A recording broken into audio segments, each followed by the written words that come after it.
গত 7 তারিখে বাইরের রাজ্য থেকে এসছেন, এই তথ্যটা আপনাদের জন্য খুব দরকারি। সে হচ্ছে 31,362 জন ভিন রাজ্য থেকে এসছেন, আমাদের পশ্চিমবঙ্গ রাজ্যের অধিবাসী নন তারা। আর আজকের পরীক্ষায় 13,517 জন 13,517 জন বাইরের রাজ্য থেকে এসেছেন। এদের মধ্যে একটা খুব বড় অংশ এসছেন উত্তরপ্রদেশ এবং বিহার থেকে।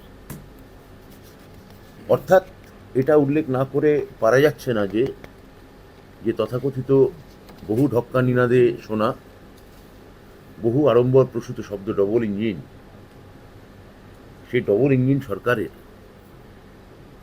তাদের সাফল্য বা ব্যর্থতার খতিয়ান আসলে কত, এই তথ্য থেকে আপনারা তার একটা হিসেব আন্দাজ আপনারা পাবেন।